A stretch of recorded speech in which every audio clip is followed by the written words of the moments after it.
오늘 저희에게 주신 하나님의 말씀을 같이 찾겠습니다. 신약성경 에베소서 4장 25절에서 28절까지 말씀을 다 같이 보겠습니다. 신약성경 에베소서 4장 25절에서 28절까지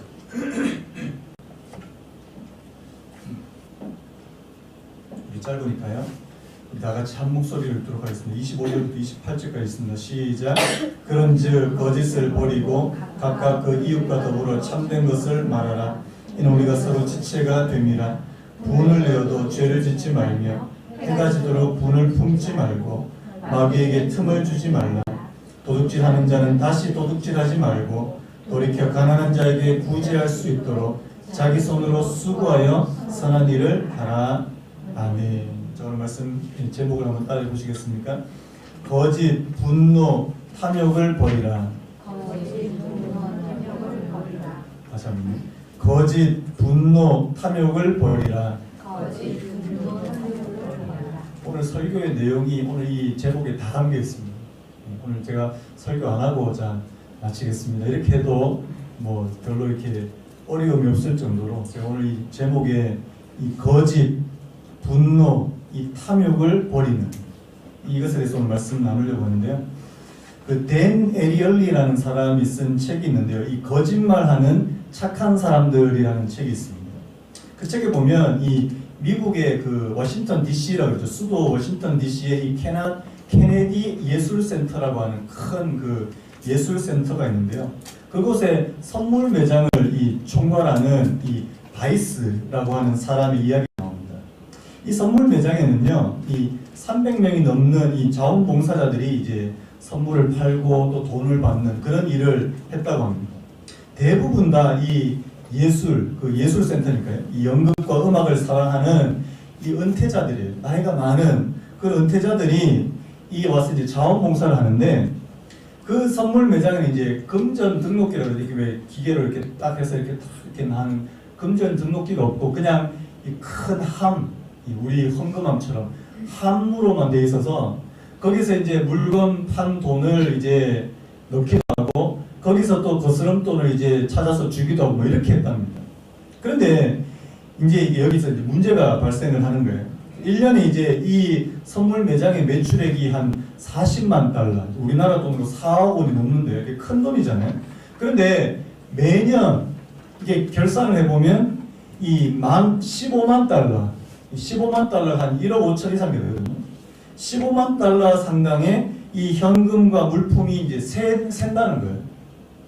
그러니까 이 책임자인 이 바이스라는 사람이 이 무슨 생각을 했겠습니까?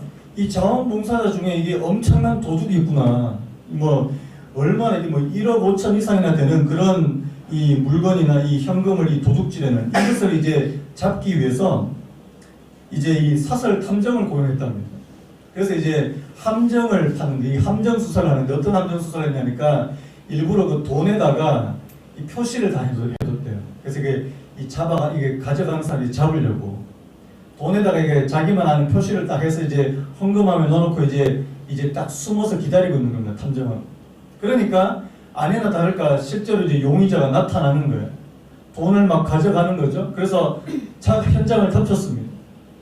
현장을 덮쳐서 이제 그 사람 지갑을 뒤져보니까 진짜 이 지폐가 나오는데요. 얼마 나오는지 아십니까? 딱 60달러만 나오는 거예요.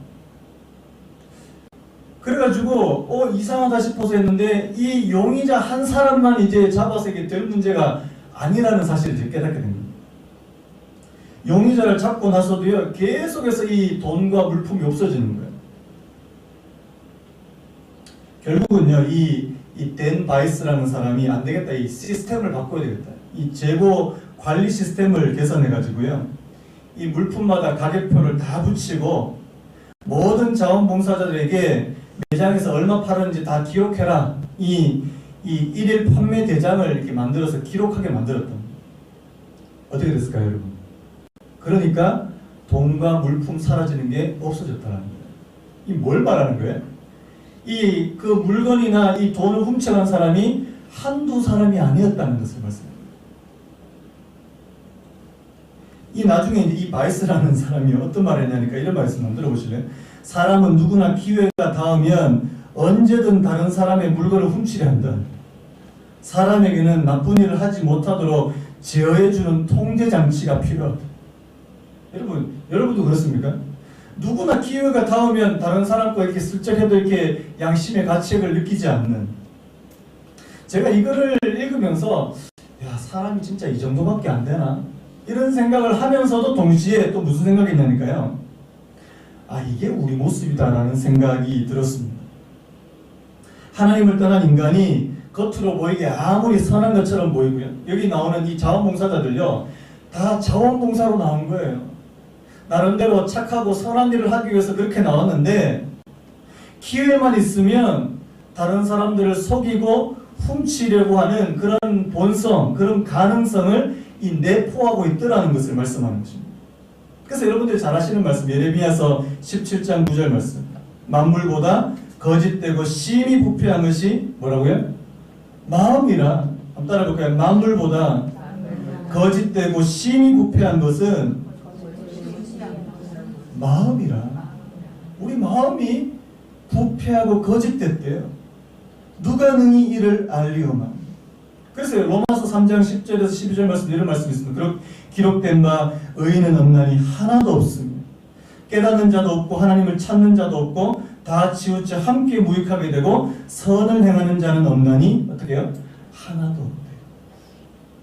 참 이게 성경에서 말하는 인간의 원래 모습이라고 이렇게 말씀하는 거 아닙니까? 우리가 지난주에도요, 이 바울이 에베소 성도들에게 뭐라고 말했습니까? 하나님을 믿기 이전 상태래. 세 가지 상태가 있다고 그랬죠? 영적인 무지, 영적인 죽음, 도덕적인 타락과 방탕의 상태로 어떻게 해요? 돌아가지 말라 그랬습니다. 그런데요, 사실 우리가 예전의 모습으로 돌아가는 게 쉽다 그랬습니까? 어렵다 그랬습니까? 너무나도 쉽다는 것이죠. 조금만 방심하면 마치 요요 현상처럼 하나님과 상관없는 모습으로 돌아가 버리고 만다는 사실입니다. 그래서 여러분, 신앙생활을 어떻게 비유하냐니까요. 어떤 분이 이렇게 비유하시더라고요. 마치 강물을 거슬러 올라가는, 연어와 같은 그런 물고기는 강물을 거슬러 올라가는 것처럼 그렇게 사는 것이 바로 신앙생활 하는 것이다. 제가 예전에도 이런 예화를 드렸는데 다시 한 번 더 해야 되겠습니다. 어느 주일학교 선생님이 초등학교 아주 저학년 여자애한테 물었잖아요. 얘 어떻게 하면 천국 가니? 얘가 예수님 믿으면 천국 가요. 정답을 이야기한 거 아닙니까? 또 그러면 너 어떻게 하면 지옥 가는지 아니? 그러니까 얘가 하는 말이 걸작이잖아요. 가만히 있으면 지옥 가요. 다시 한번, 가만히 있으면 지옥 간다는 거예요. 여러분, 저와 여러분들이 가만히 있으면요, 지옥 갈 수밖에 없는 그런 삶을 산다는 거 아닙니까? 글쎄요, 진짜 지난주 말씀처럼 우리가 끊임없이 옛사람을 벗어버립니다. 제가 지난주에 3단계 얘기했잖아요. 더러운 옷을 벗어버리는 것처럼 옛사람을 벗어버리고 우리가 심령이 새롭게 되고 또 새 사람을 입지 않으면 우리는 정말 예전의 모습으로 계속해서 그렇게 돌아갈 수밖에 없는 그런 삶. 여러분, 이 옛사람을 벗고 심령이 새롭게 되고 새 사람을 입는 것을 어려운 말로 뭐라고 하는지 아십니까? 성화라고 말합니다. 한번 따라볼까요? 성화. 성화가 뭐예요? 거룩하게 된다는 것이 아닙니다. 여러분, 소요리 문답 35번에 이 성화를 이렇게 정의하고 있습니다. 한번 들어보실래요? 성화는 하나님이 값없이 주시는 은혜의 사역으로서 우리의 전인이, 이 전인격을 말합니다. 우리의 전인이 하나님의 형상으로 새롭게 되는 것이며, 자, 그 다음 보세요. 점점 더 뭐에 대해서 죽고요? 죄에 대해서 죽고 의에 대해서 살게 되는 거. 이거를 성화라고 부른다는 사실. 한번 따라해볼까요? 점점 더 죄에 대해서 죽고 의에 대해서 사는 것이 성화다. 오늘 저와 여러분들에게 이 은혜가 있기를 예수님의 이름으로 축원합니다. 자, 그렇다면 오늘 이 본문 말씀은 뭐냐니까요? 옛사람을 벗고 새사람을 입은 사람의 구체적인 모습이에요. 구체적인 예를 오늘 25절부터 저희들한테 가르쳐주고 있다는 사실. 무려 5장 4절까지 이 구체적인 예가 자세하게 기록되어 있는데 오늘 그 중에 몇 가지만 살펴볼까요? 세 가지만 살펴보도록 하겠습니다. 자, 우리가 새 사람을 입고 하나님의 새 사람으로 살기 위해서 먼저 버려야 될 것 세 가지를 오늘 말씀에서 좀 살펴보려고 하는데요. 자, 첫 번째가 뭘까요? 뭘 버릴까요? 자, 오늘 제목을 보세요. 제목을. 자, 뭘 버릴까요? 한 달 볼까요? 거짓을 버리라. 다시 한번요. 거짓을 버리라. 두 번째, 분노를 버리라. 세 번째, 탐욕을 버리라. 자, 첫 번째가 이제 거짓을 버려야 한다는 것인데 25절 말씀 우리 같이 한번 읽겠습니다. 시작. 그런즉 거짓을 버리고 각각 그 이웃과 더불어 참된 것을 말하라. 자, 이는 우리가 서로 지체가 됩니다. 자, 여러분, 하나님의 자녀가 갖는, 자, 새 사람을 입은 하나님의 자녀가 갖는 첫 번째 정체성이 여러분 뭔지 아십니까? 바로 진실과 정직이라는 사실. 거짓을 버리고 진실과 정직을 입을 수 있는 사람. 여러분, 구약에도 10계명, 구약에 나오는 10계명을 봐도 그걸 알 수 있잖아요. 여러분, 10계명 중에 9번째 계명이 뭔지 아십니까? 모르겠는데요. 10계명이 있었습니까? 10계명, 우리 예전에 그 주일학교, 좋은 주일학교 다니면요. 주일학교도 좋은 주일학교가 있고, 안 좋은 주일학교가 있는데, 좋은 주일학교를 나오면, 이 10계명을 다 외웁니다. 자, 9번째 계명이 뭐예요? 내 이웃에 대하여 뭐 하지 말라고요? 거짓 증거 하지 말.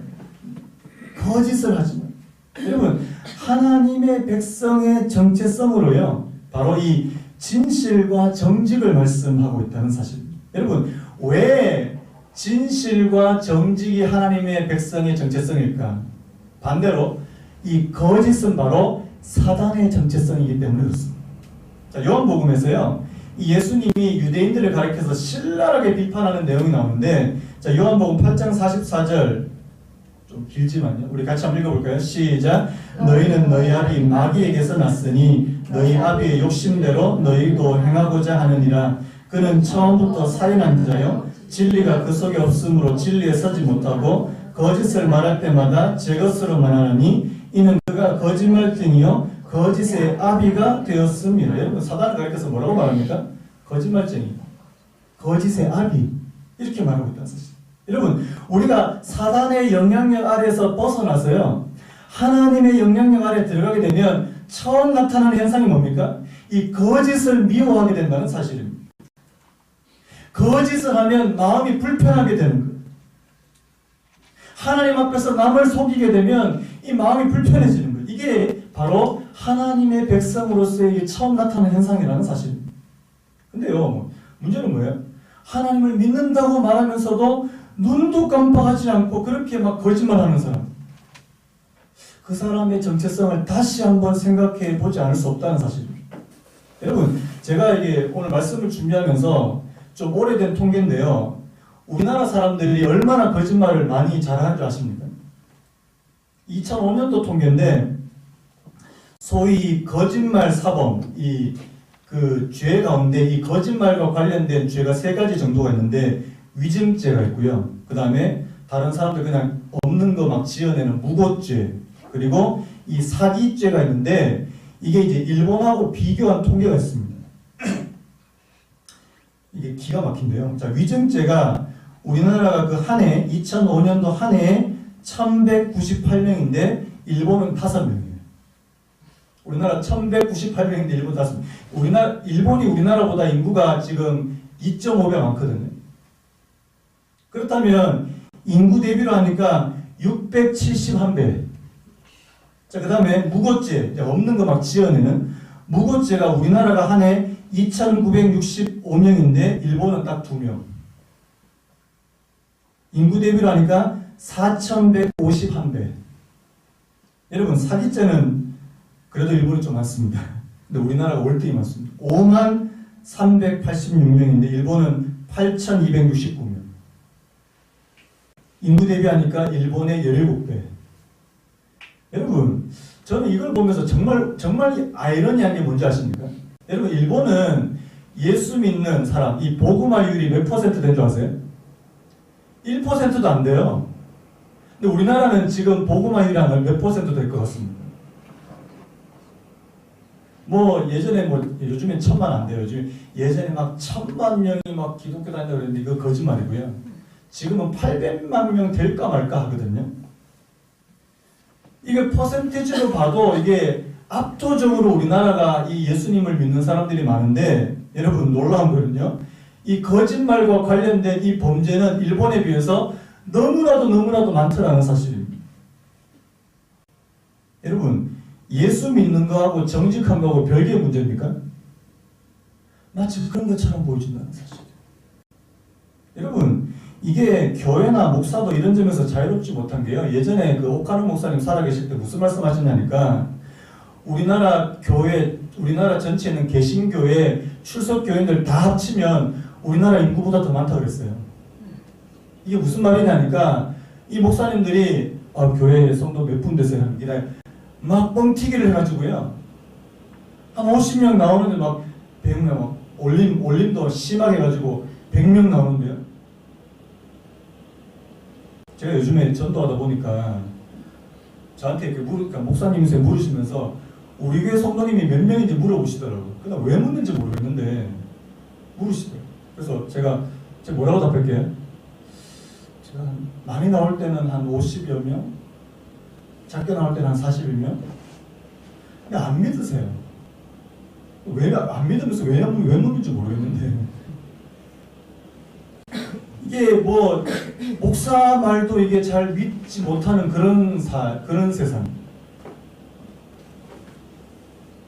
굉장히 좀 서글프잖아요. 여러분 오늘 저와 여러분들의 말이 다른 사람들이 정말 저분의 말은 정말 믿을 수 있어. 보증수표야.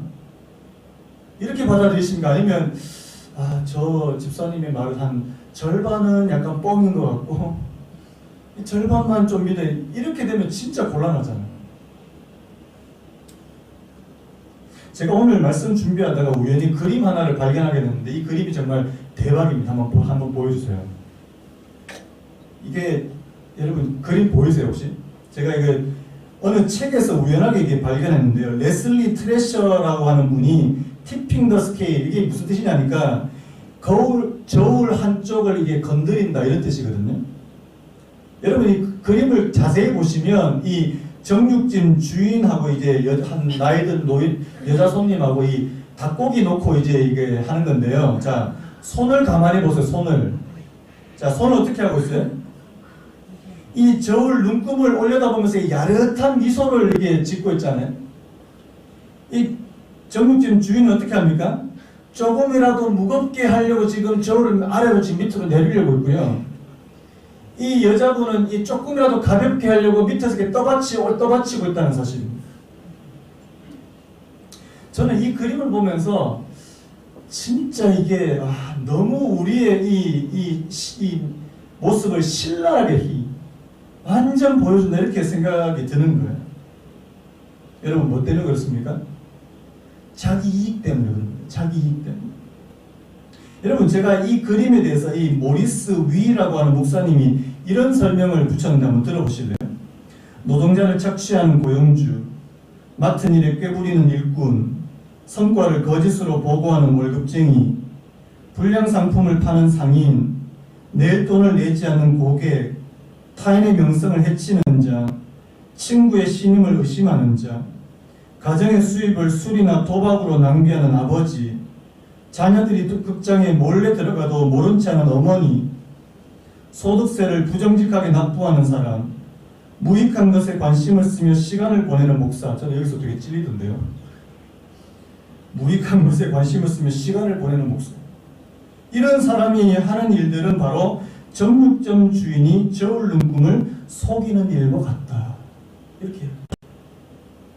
여러분 오늘 특히 여기 이 자리에 그 직장에서 일하시는 분들 좀 기억하셨으면 좋겠는데요. 여러분 직장에서 여러분들이 일하는 시간은요 여러분들을 고용한 사람이 돈 주고 산 시간이에요. 자, 인정하시는 분만 하면 여러분의 시간이 아니라는 뜻입니다. 함부로 할 수 없어요. 막 지각을 밥 먹듯이 하고, 또 이게 어떤 분들을 보면 회사 가서 막 회사 또 막 헐레벌떡 뛰어가서 거기서 막 큐티책 펼쳐들고, 절대 그러시면 안 돼요. 여러분, 직장에서 여러분들 출근 시간과 퇴근 시간, 여러분들 그거 여러분들 여러분들의 그 고용주가 산 시간이라니까요. 최선을 다하셔야 됩니다. 왜요?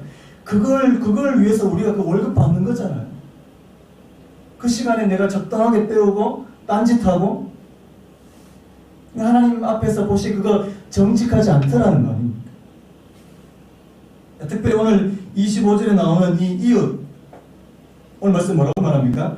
자, 이웃과 더불어 참된 것을 말하라. 이는 우리가 서로 지체가 됨이니라. 여기서 말하는 이웃의 1차적인 의미가 누구라는 말씀입니까? 바로 하나님의 공동체, 이 교회 안에 속하는 공동체의 지체를 말씀하는 것이라는 사실입니다. 구원받은 성도들은요, 몸의 지체로서 함께 연합해서 한 몸을 이루고 있는 존재이기 때문에, 자, 뭐란 말입니까? 마음을 열고 서로 진실을 말해야 된다는 뜻입니다. 여러분, 우리가 예수 안 믿는 이 땅에 있는 모든 사람에 대해서도 우리가 진실하게 대해야 되지만, 특별히 어디요? 이 교회 공동체 안에서 진실을 말할 수 있는, 여러분, 이 성도들이 서로 신뢰한, 여러분, 저는 이 공동체 안에서 이 상호 신뢰가 얼마나 중요한지 모른다는 사실. 믿지 못하면요, 절대로 자기 이야기를 끄집어낼 수가 없습니다. 때로 저희도 순모임이나 이런 소모임 할 때 우리 성도님들 가운데 막 다른 곳에서는 정말 오픈하기 힘든 얘기를 막 하실 때가 있거든요. 왜 그런 이야기 할 수 있습니까? 믿으니까, 신뢰하니까 그게 가능한 거잖아요. 여러분, 우리 교회가요, 정말 이 서로 간에, 이 순모임이나 이 서로 간에 정말 우리가 오픈하면서 진실을 말할 수 있는 그런 관계가 되기를 예수님의 이름으로 축원합니다. 여러분, 그게 진짜 건강한 공동체. 교회 왔는데 자기 이야기는 절대 오픈하지 않아요. 왜요? 이게 신뢰가 안 되니까. 그러면요, 이게 소통이 이루어지지 않는다는 사실입니다. 자, 그렇다면 두 번째, 그래서 첫 번째 우리가 버려야 할 게 뭐라고요? 거짓을 버리고, 자, 이 진실과 뭡니까? 까먹었습니다.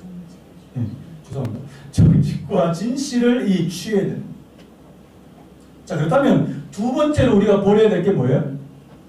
이 분노라는 사실, 분노.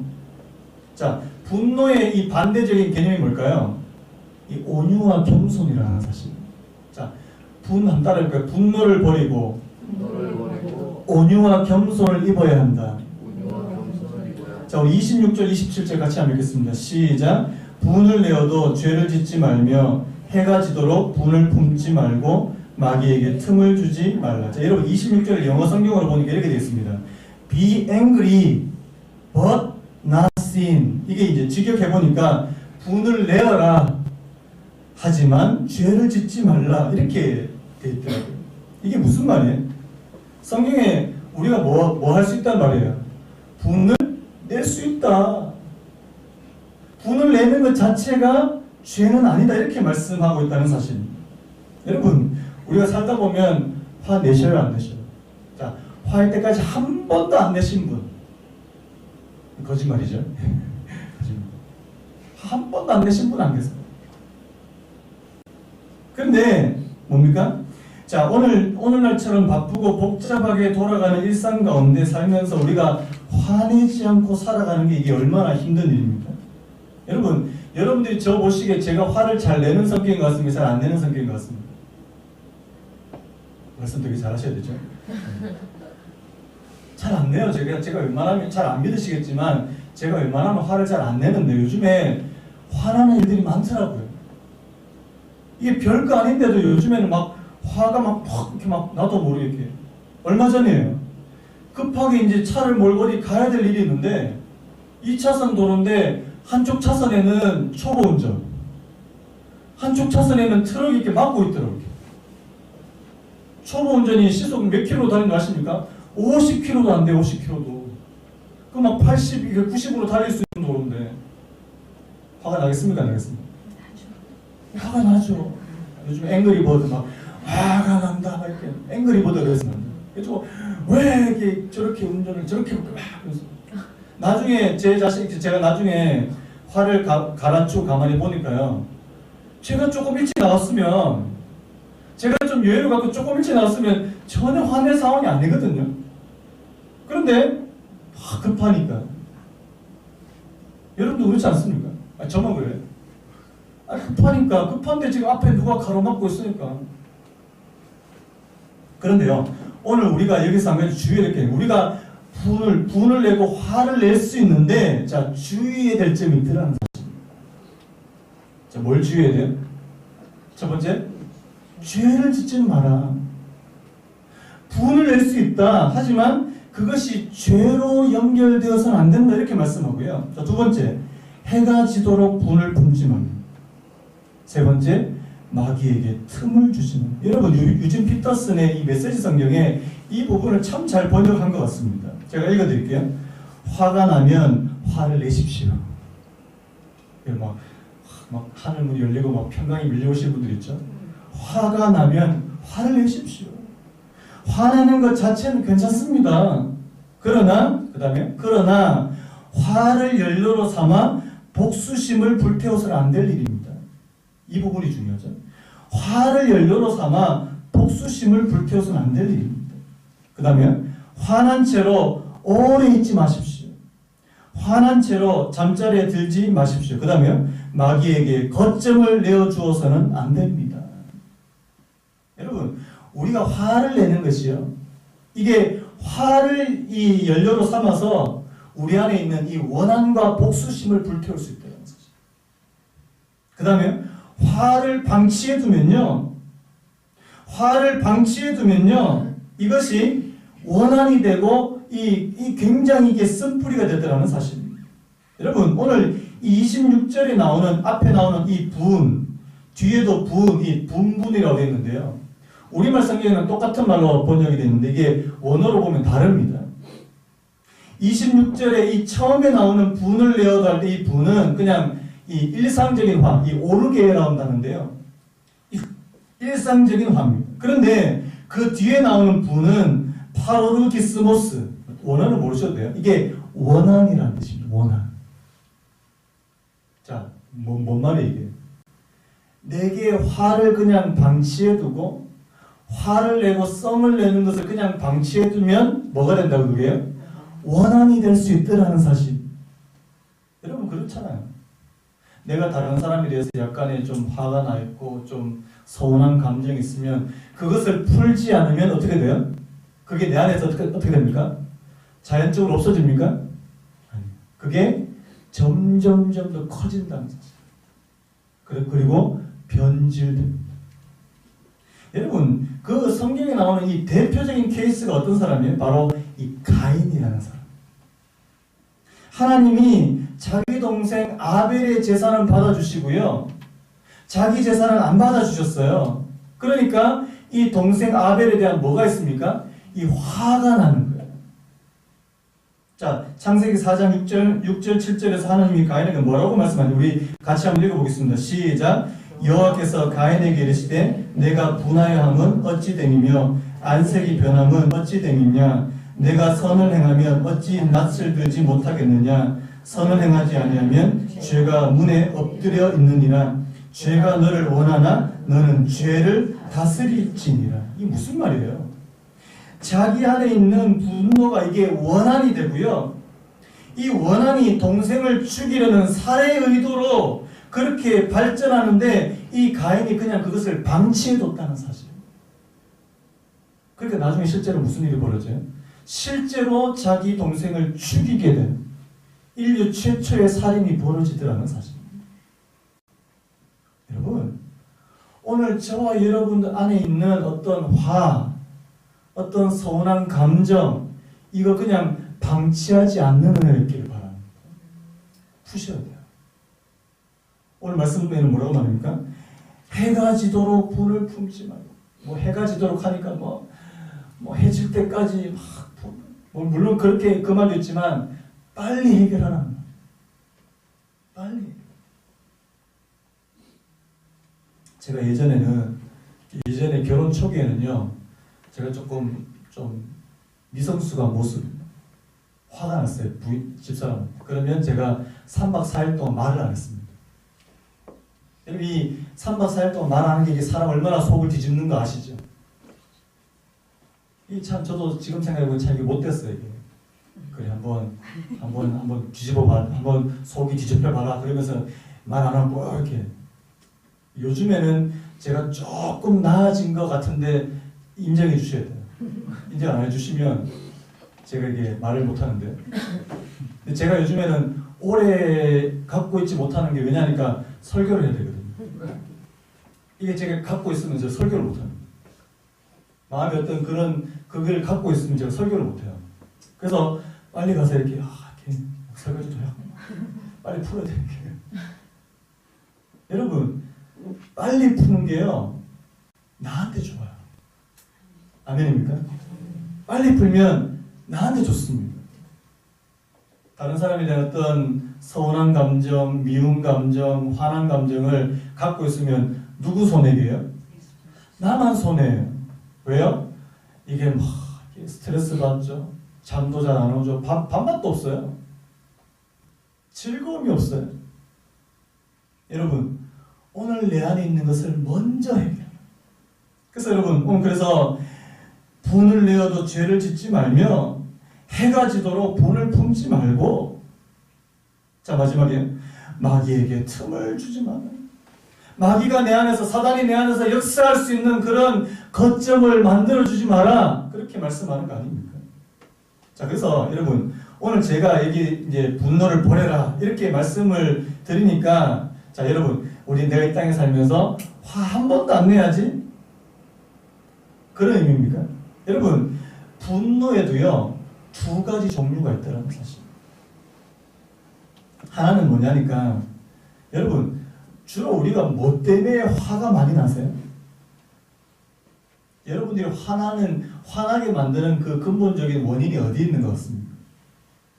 보통 많은 분들이 화를 내는 건요, 내가 지금 하려고 하는 일이 제대로 안 될 때, 누군가 나의 자존심을 막 이렇게 짓밟았을 때, 그리고 나만 손해본다고 느낄 때, 보통 그럴 때 화를 많이 내거든요.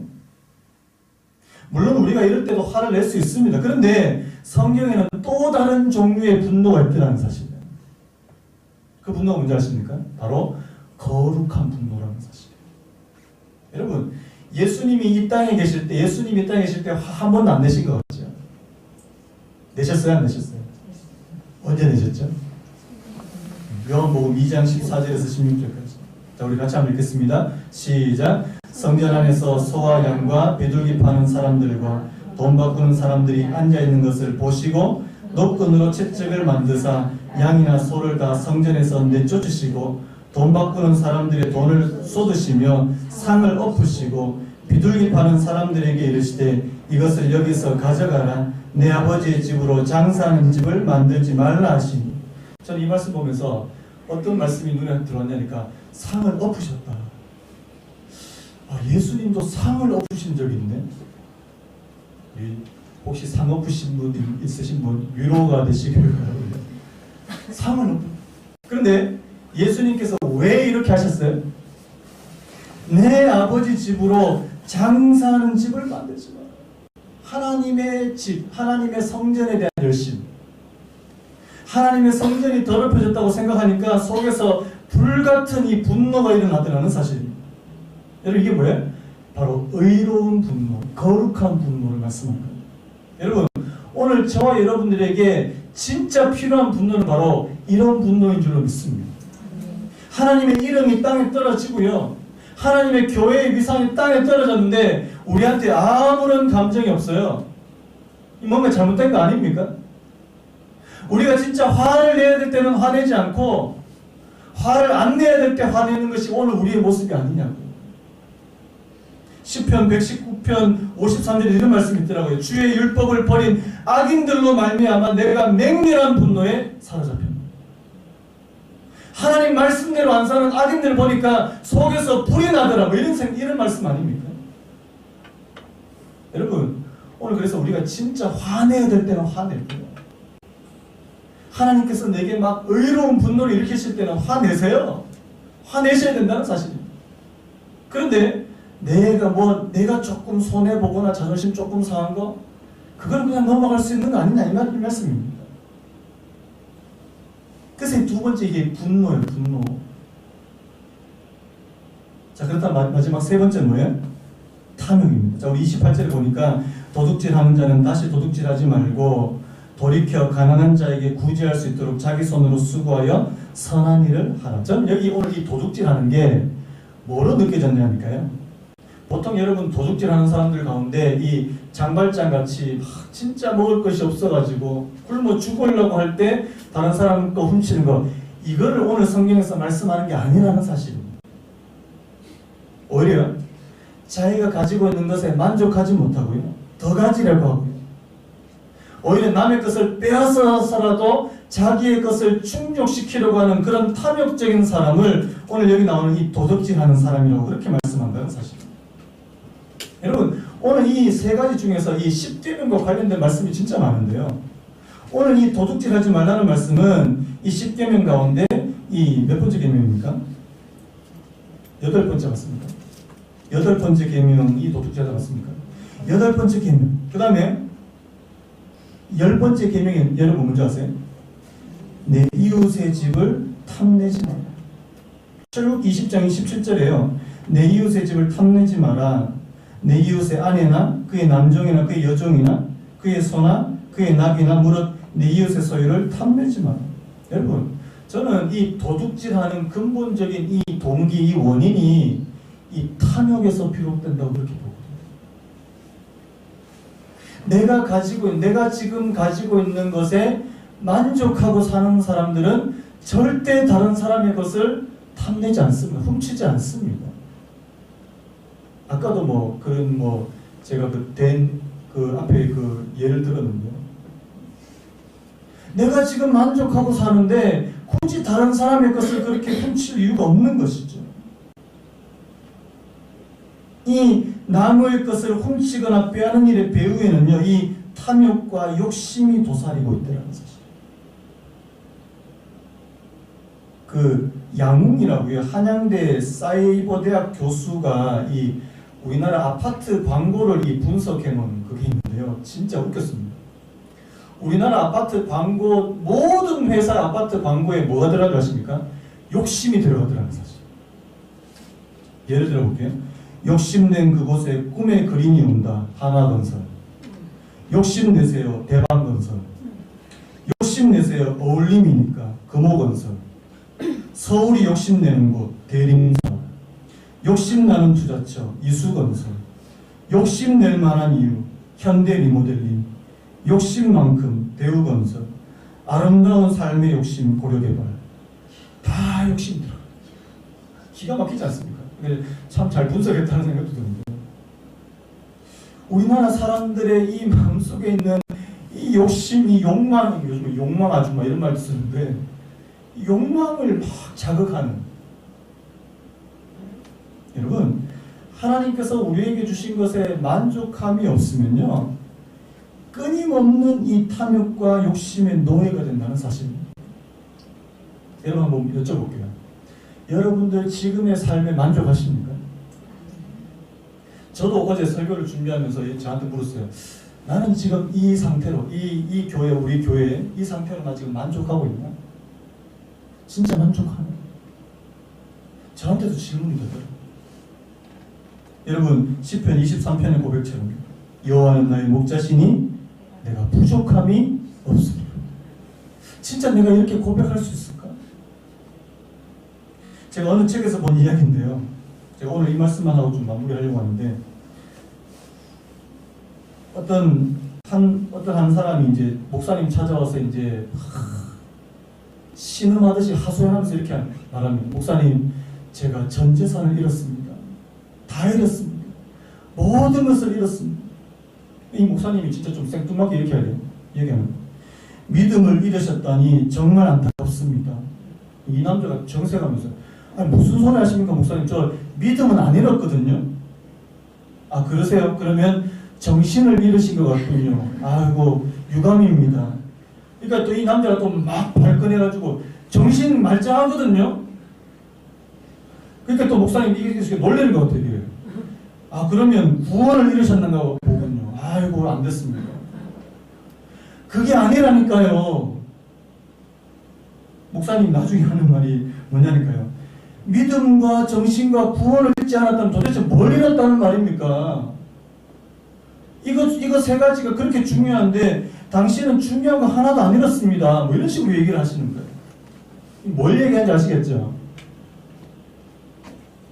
만족을 말씀합니다.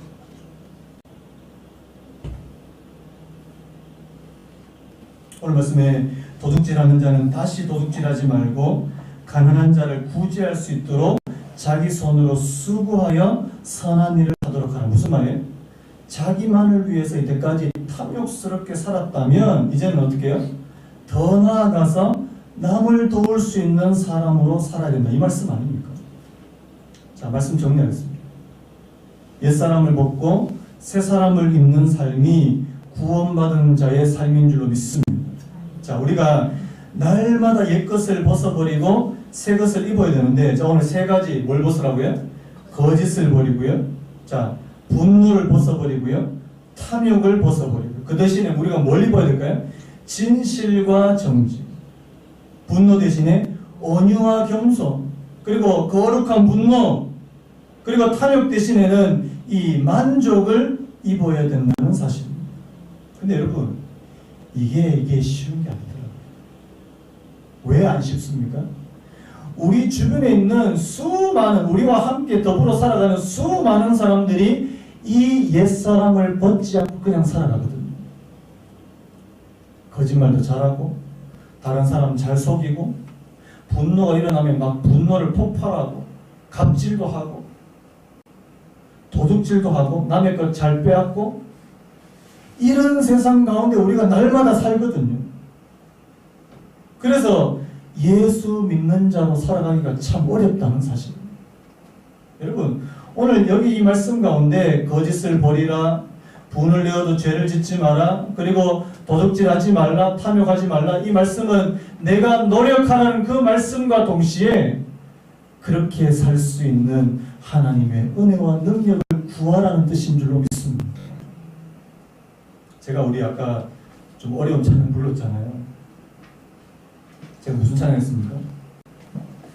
삶의 모든 문제들 나를 힘겹게 해도 포기하지 않는 오늘을 살아내리라. 이게 어떻게 가능해요? 이게 어떻게 가능합니까?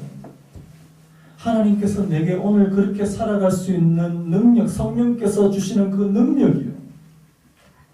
내가 거짓과 싸울 수 있는, 내가 거짓말하지 않고 정직하면 손해 볼 수 있는데 손해를 감수하려고 하는 그 용기, 그 어디서 나오냐고요. 내가 다른 사람에 대해서 내가 조금 자존심이 상해도 분노하지 않고 오히려 참고 그들에게 온유와 겸손으로 대할 수 있는 그 힘이 어디서 나오냐고요.